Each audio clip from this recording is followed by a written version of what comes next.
Hola, bueno, bienvenidos y bienvenidas a esta presentación del libro Retos en la Jurisdicción y Procedimientos en la Unión Europea, que tenemos la oportunidad de presentar en el marco del módulo Jean Monnet, Jurisdicción y Procedimientos en la Unión Europea, EUJuris. Permítanme que comparta un momento la pantalla para hablarles del módulo Jean Monnet EUJuris. Bueno, el módulo Jean Monnet,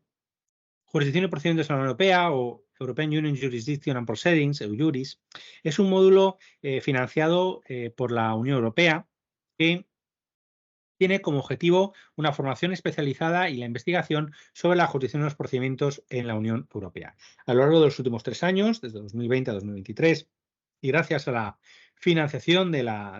programa Erasmus Plus de la Unión Europea, hemos tenido oportunidad de realizar actividades enfocadas fundamentalmente en 3 aspectos, de forma fundamental en docencia, teaching, sobre especialización en jurisdicción y procedimientos ante el Tribunal de Justicia, pero en la jurisdicción europea, pero en particular ante el Tribunal de Justicia de la Unión Europea, a través de 3 actividades: un módulo introductorio de 5 horas, una escuela de invierno o Winter School, con un curso teórico práctico de 30 horas, más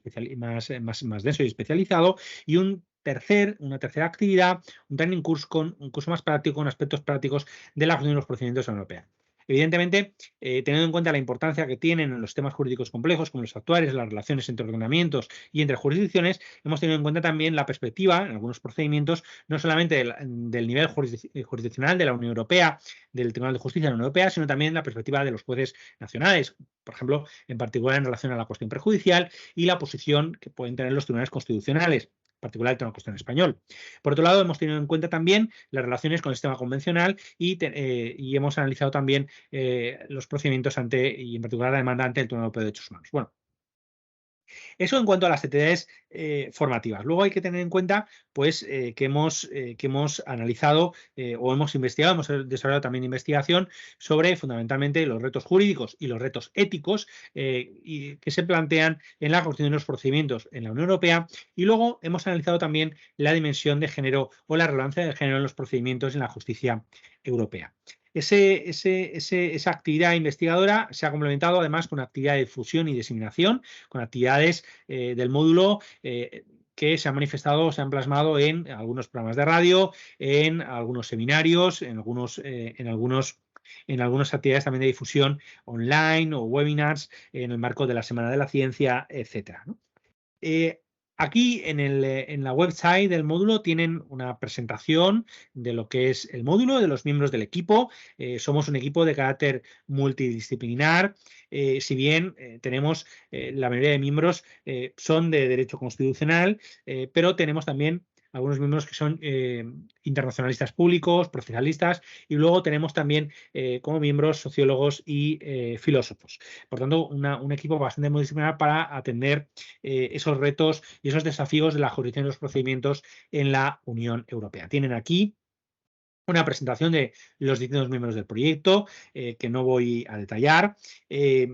y un resumen de su currículum. También tienen un contacto del módulo y las actividades que hemos ido realizando en las noticias. Hay que tener en cuenta que la mayor parte de las actividades que hemos realizado, excepto la training course, que no era objeto de grabación para garantizar ese aspecto práctico de la actividad, han sido objeto de retransmisión en directo, y también hemos grabado la mayor parte de esas actividades y la mayor parte de cada una de ellas y están colgadas y subidas de acceso abierto en el canal UNED del módulo EUJuris que tienen aquí. Una de esas, como he comentado, una de las partes fundamentales del módulo era la investigación sobre los desafíos y éticos, tanto jurídicos y éticos, de los procedimientos, y también el tema de la división de género. Y precisamente hoy, como una de las últimas actividades del módulo, pues lo que realizamos es la presentación del libro. Un libro que recoge algunos de los resultados de investigación del proyecto.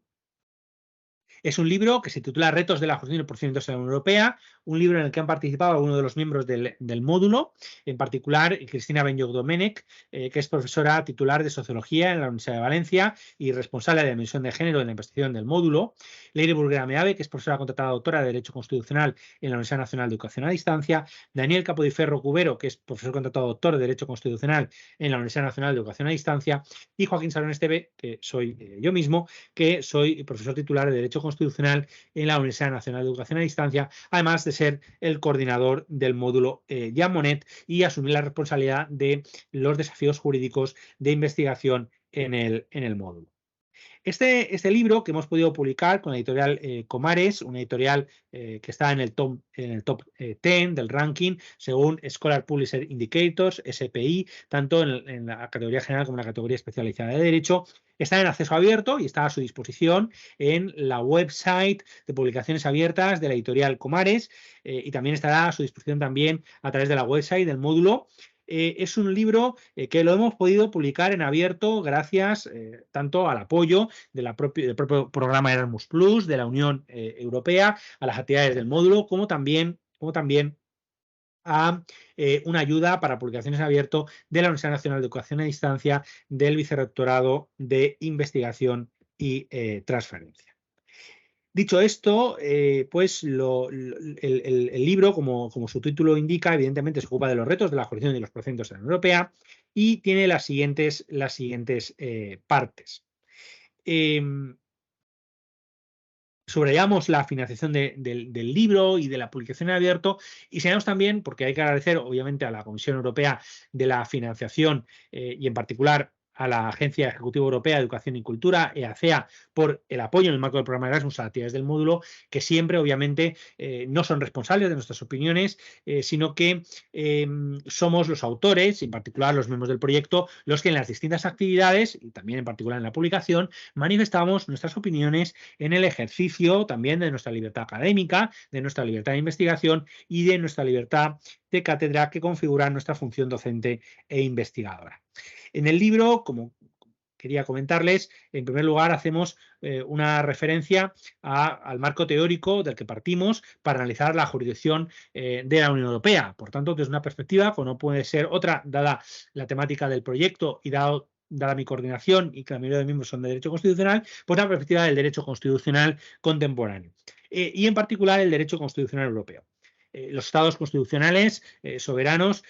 han sido superados actualmente por procesos de integración supranacional y procesos de internalización muy importantes que hace que el derecho constitucional moderno, contemporáneo, tenga desafíos importantes y tenga que ampliar su objeto de análisis y de estudio, superando, por tanto, los elementos constitucionales de los sistemas jurídicos nacionales para atender también a los elementos constitucionales de esos procesos supranacionales de integración y de internalización, y en particular del proceso supranacional de integración que supone la Unión Europea. Cuando analizamos los elementos constitucionales del proceso de integración europea, hablamos de derecho constitucional de la Unión Europea y hablamos, por tanto, del estudio de los tratados, de las fuentes de derecho constitucional de la Unión Europea, de la Carta de Derechos Fundamentales de la Unión Europea, hablamos también, por supuesto, del Tribunal de Justicia de la Unión Europea, pero tenemos que tener en cuenta que al derecho constitucional también le preocupa las relaciones de ese derecho constitucional de la Unión Europea con el derecho constitucional de los Estados miembros, de todos ellos, de los 27, y por tanto, por eso se habla de derecho constitucional europeo, que englobaría ese estudio del derecho constitucional de los sistemas jurídicos de los 27 Estados miembros y del derecho constitucional de la Unión Europea, por tanto, del sistema jurídico de la Unión Europea. Analizo ese marco teórico y planteo el paradigma teórico del constitucionalismo multinivel como teoría de carácter pluralista que trata de explicar cómo funciona en la práctica las relaciones de los sistemas jurídicos autónomos que conviven en ese espacio europeo jurídico en el que vivimos, ¿no? El sistema jurídico de la Unión Europea y, a su vez, los sistemas jurídicos de cada uno de los Estados miembros. Todos ellos sistemas jurídicos autónomos, pero que se interrelacionan, en particular cuando hablamos del ámbito de aplicación del derecho de la Unión Europea, que aunque autónomo, se integra también en los ordenamientos jurídicos de los Estados miembros y se aplica cuando estamos dentro del ámbito de aplicación del derecho. Junto a ello tenemos que tener en cuenta también el sistema convencional, el sistema del Convenio Europeo de Derechos Humanos, del que forman parte los 27 Estados miembros de la Unión Europea, pero del que no forma parte de la Unión Europea. Pero a pesar de eso, tenemos que tener en consideración que hay un mandato claro de adhesión en el Tratado de Lisboa que aún no se ha cumplido y que cerraría de alguna manera el sistema de relaciones entre ordenamientos, en particular en la garantía de derechos y libertades. Hay que considerar que siempre se ha dicho, ¿no?, en el derecho constitucional, que para que haya una constitución, toda sociedad tiene que tener establecida la división o separación de poderes y la garantía de derechos y libertades, si no se carecería de constitución. Así lo decía el artículo 16 de la Declaración de Derechos del Hombre y del Ciudadano de 1789, y siempre lo ha predicado el derecho constitucional, ¿no? Desde la teoría normativa de la Constitución, la teoría democrática y normativa de la Constitución, tenemos que tener claro, por tanto, que nos preocupa garantizar la consolidación y configuración de un Estado de Derecho, con una separación o división de poderes, y, por otro lado, la garantía de los derechos y libertades. Estos temas son temas que plantean desafíos importantes no solamente en el derecho constitucional de los Estados miembros, sino también en el derecho constitucional de la Unión Europea y, por tanto, en resumen, en el derecho constitucional europeo. Algunos de estos desafíos los plasmamos en el libro, junto con algunas otras cuestiones más particulares, quizá, de la importancia de la dimensión de género, la perspectiva de género en la justicia europea, el uso de datos por parte también de la jurisdicción, y fundamentalmente hacemos también en el libro una selección de materiales que son relevantes para el estudio de la jurisdicción y de los procedimientos en la Unión Europea. En ese primer capítulo sobre la jurisdicción europea analizo la naturaleza compuesta de la jurisdicción de la Unión Europea, con los dos niveles jurisdiccionales, el nivel jurisdiccional de la Unión Europea y el nivel jurisdiccional de los Estados miembros, porque en el nivel jurisdiccional de los Estados miembros hay que tener en cuenta que los jueces nacionales van a ocuparse en la práctica muy habitualmente de la aplicación e integración del derecho a la Unión Europea. No solamente se ocupa el Tribunal de Justicia de la Unión Europea, el nivel jurisdiccional de la Unión Europea, aunque tenga encomendada ser el Tribunal de Justicia el máximo intérprete en la aplicación del derecho de la Unión y garantizar una aplicación e interpretación homogénea de ese derecho, ¿no? Sino que los jueces nacionales van a aplicar también el derecho a la Unión Europea, en ese sentido serán jurisdicción de la Unión Europea cuando estemos dentro del ámbito de aplicación del derecho a la Unión, ¿no? Eso es importante tenerlo en consideración. También analizo la configuración del sistema de protección de derechos fundamentales de la Unión Europea, en particular tras Lisboa, tras el Tratado de Lisboa, teniendo en cuenta las fuentes de las que bebe el derecho de la Unión Europea, en particular en el sistema de protección de derechos fundamentales de la Unión Europea que se ha ido construyendo, y analizo la problemática de la protección de derechos fundamentales desde la perspectiva de los diferentes estándares de protección y las relaciones entre ordenamientos, y desde la perspectiva de la problemática del propio ámbito de aplicación del derecho de la Unión Europea.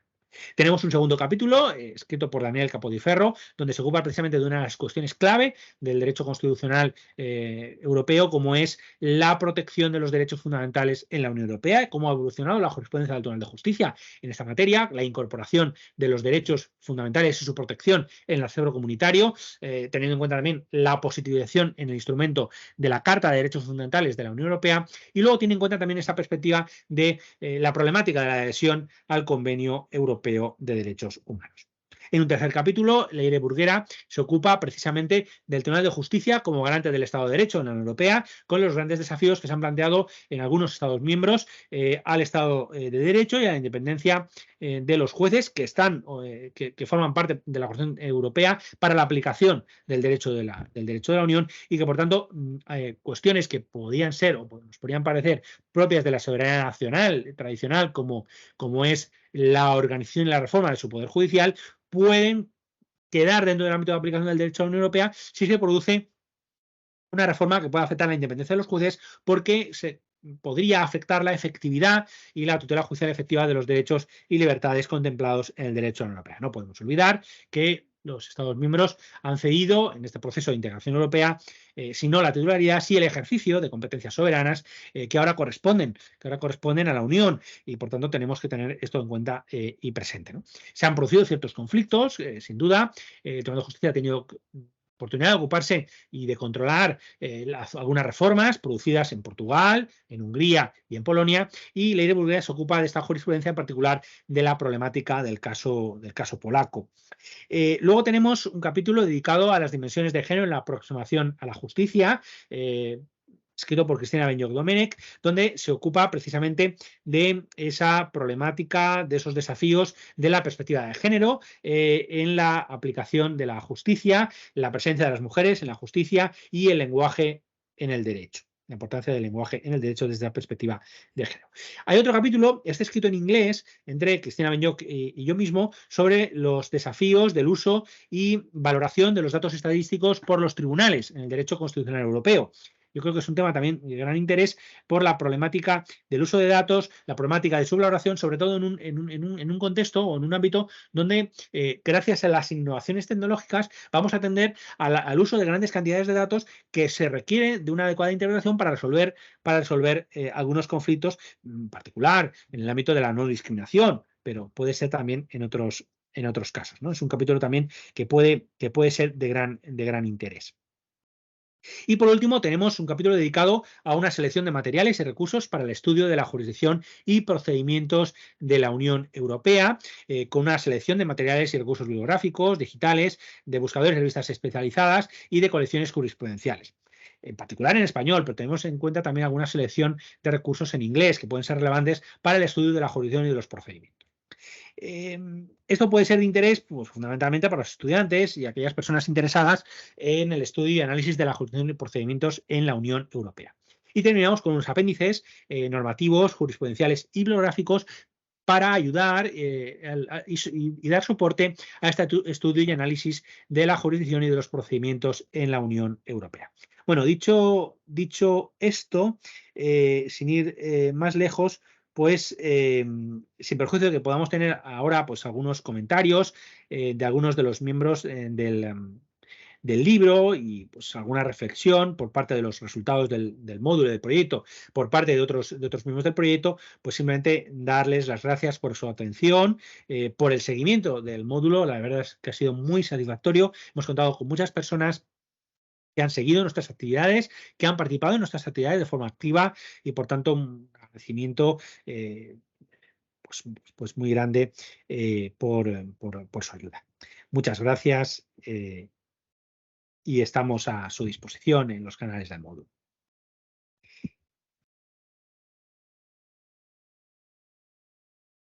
Cristina, ¿estás ahí? Hola.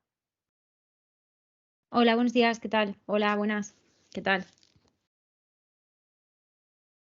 Pues adelante, si quieres hacer una introducción, gracias. Sí, si te parece, deja de compartir la pantalla porque estoy como súper duplicada.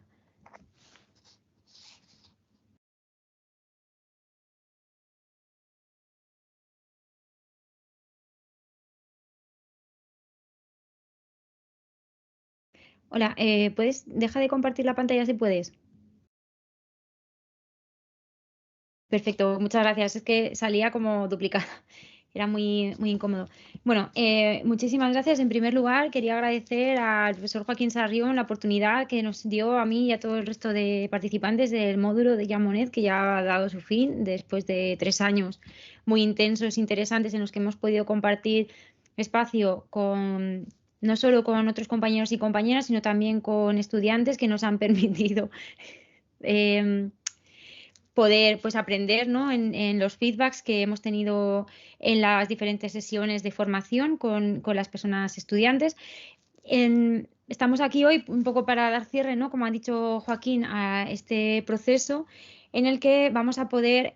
en el que él ha hecho un repaso muy interesante sobre las diferentes cuestiones que se han trabajado en el módulo. También para la presentación del libro, como ha dicho él, entonces simplemente, como ha comentado,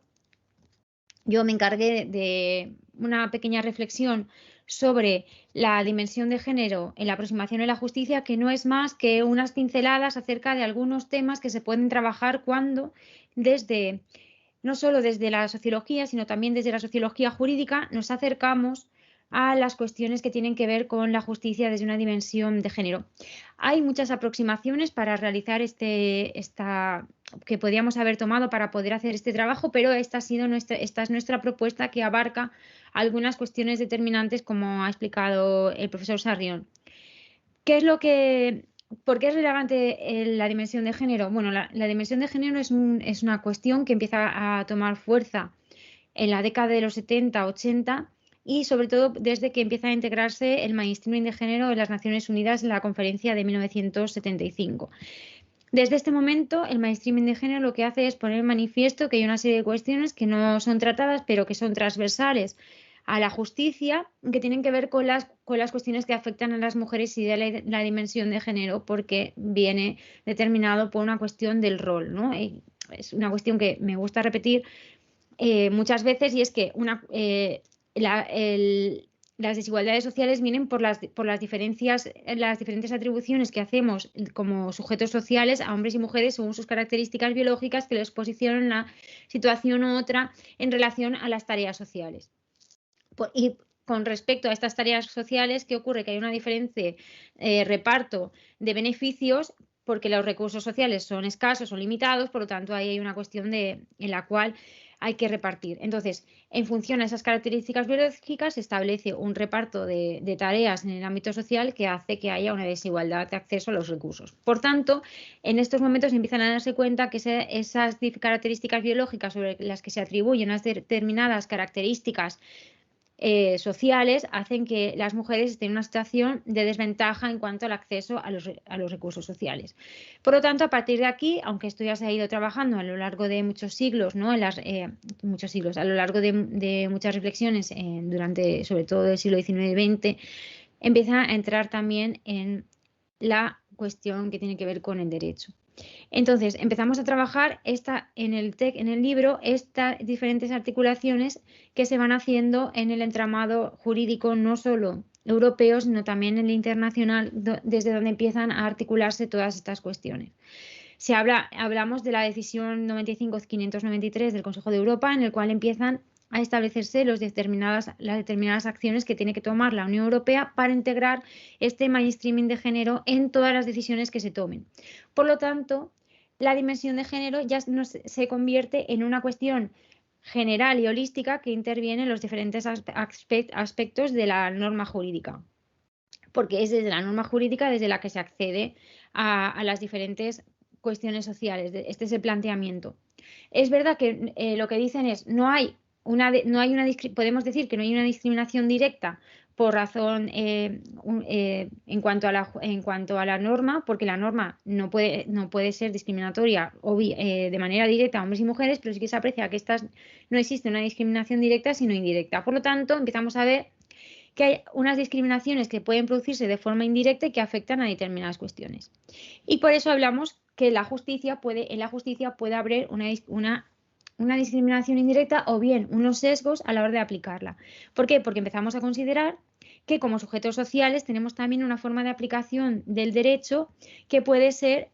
sesgada por nuestra mochila social, es decir, por cómo nos hemos socializado, porque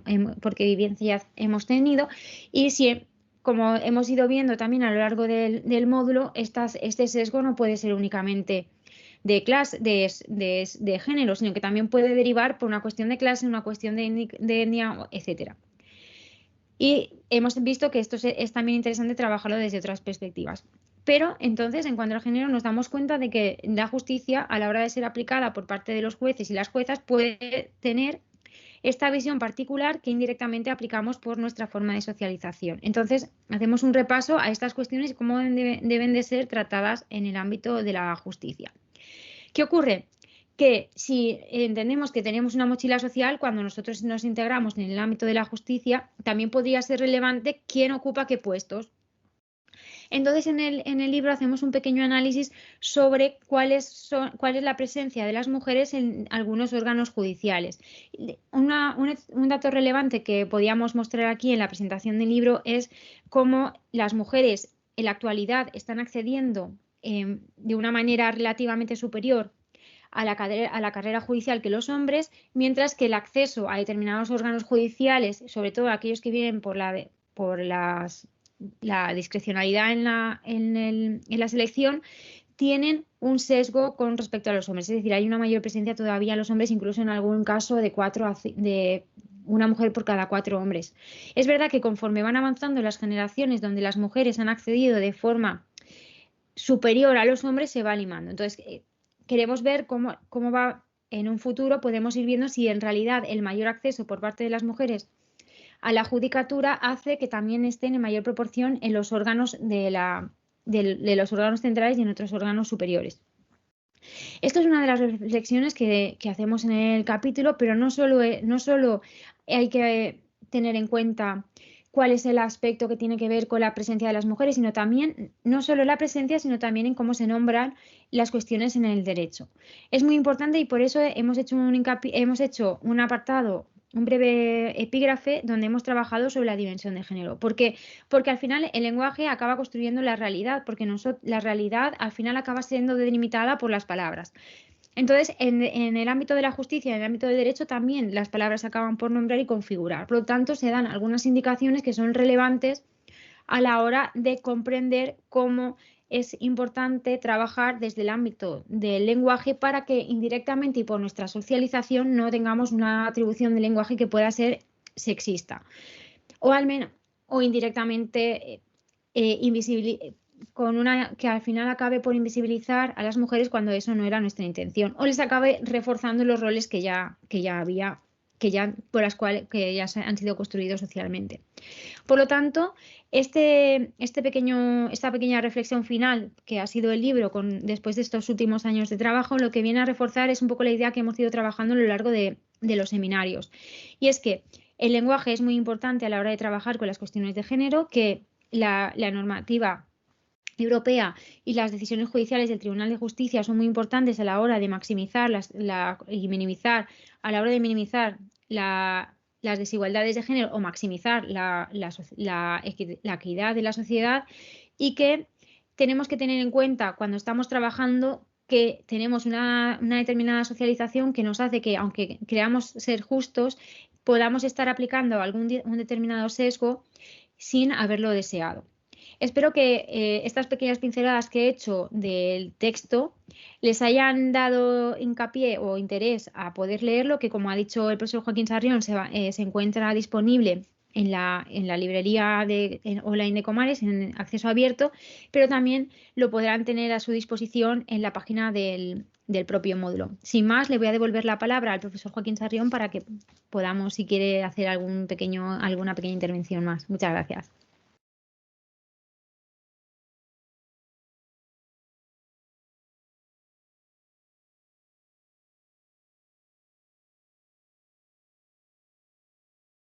Gracias.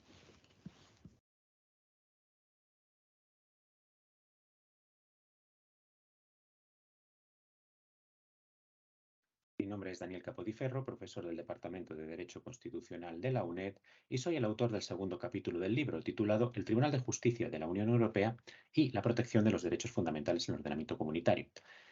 cuyo objeto es analizar desde una perspectiva histórica y evolutiva la jurisprudencia del Tribunal de Justicia sobre esta cuestión,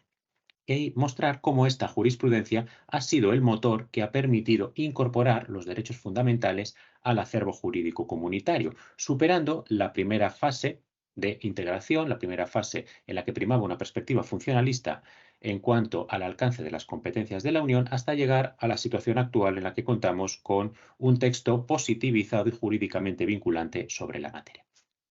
Así, el capítulo se divide sustancialmente en tres apartados. En el primero de ellos se estudia la evolución de la jurisprudencia del Tribunal de Justicia desde los años 50 hasta la entrada en vigor del Tratado de Lisboa y, por tanto, la entrada en vigor con eficacia vinculante de la Carta de Derechos Fundamentales de la Unión.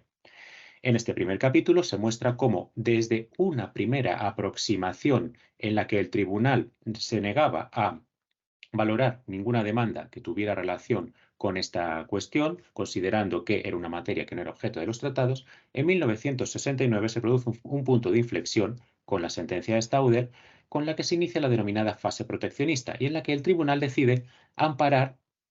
como objeto de protección los derechos fundamentales de los ciudadanos europeos, considerando que son principios generales del ordenamiento comunitario, que su protección es un principio general del ordenamiento jurídico comunitario, sin contar con ninguna base positiva para esto. Esta línea jurisprudencial se extiende a lo largo de los años, va evolucionando y es gracias a la cual esta idea de los principios generales y del compromiso que la Unión Europea tiene que tener con los derechos se va positivizando progresivamente en los tratados, no exento de problemas, principalmente los conflictos que tuvieron lugar con los tribunales constitucionales italiano y alemán a principios de los años 70, considerando la amenaza que estos consideraban para la supremacía de sus normas constitucionales el hecho de que un tribunal desarrollara un sistema de protección sin base positiva y sin ninguna pauta clara sobre una materia que consideraban de su jurisdicción. En el segundo apartado se analiza esencialmente cómo la jurisprudencia evoluciona y se adapta al hecho de contar con un texto positivizado, con la Carta de Derechos de la Unión. Y cómo, en principio, tenemos una línea de actuación continuista del tribunal que, sin embargo, encuentra una cierta controversia, se convierte ciertamente controvertida a partir de las sentencias Meloni y Ackerberg y especialmente la sentencia del caso Tarico, donde el Tribunal de Justicia parece abandonar esta idea de la protección de los derechos de los ciudadanos europeos como un objetivo esencial de su actividad para supeditarla a la garantía efectiva de la norma comunitaria, incluso por encima de las normas constitucionales, dando lugar a una situación en la que estamos actualmente, en la que los rasgos o el alcance del modelo de protección comunitario y, en última instancia, sus prioridades no parecen estar del todo claras. En el tercer apartado del capítulo se estudia cómo el Tribunal de Justicia ha abordado en los dos dictámenes que se le han sometido al respecto la cuestión de la incorporación de la Unión Europea al Convenio Europeo de Derechos Humanos y cómo esta incorporación ha resultado imposible hasta la fecha precisamente por la negativa del Tribunal. Una negativa que en última instancia parece estar basada en el rechazo a que la Unión Europea se someta a un órgano externo que podría condicionar o podría en un momento dado dejar en un segundo nivel su propia competencia sobre la materia, una competencia que parece configurar y considerar como exclusiva suya. En última instancia, las conclusiones del trabajo permiten ver cómo la incorporación de los derechos fundamentales al derecho comunitario implicó una alteración esencial del proceso de integración y esta alteración ha sido consecuencia precisamente de esa actividad del Tribunal de Justicia, que ha encontrado en los derechos fundamentales un ámbito material para actuar como aquello que los tratados nunca le pudieron reconocer, que es ser un tribunal constitucional. Esto, al final, la actividad del Tribunal de Justicia es una actividad ciertamente de naturaleza constitucional, es una actividad constitucionalizante dentro del sistema jurídico comunitario, que no obstante sigue planteando problemas a día de hoy. Porque si bien tras cierta jurisprudencia, especialmente la sentencia Cadi, parecía que la protección de los derechos se convertía en una finalidad esencial de la actuación del tribunal, después de Meloni, Ackerberg y Tarico ya no está tan claro que el nivel de protección comunitario vaya a mejorar o igualar aquel que desempeñan los sistemas jurídicos nacionales en cuanto a los derechos fundamentales de los ciudadanos. Y no podemos olvidar que justamente esa igualdad en la protección fue la premisa por la que los tribunales constitucionales en su momento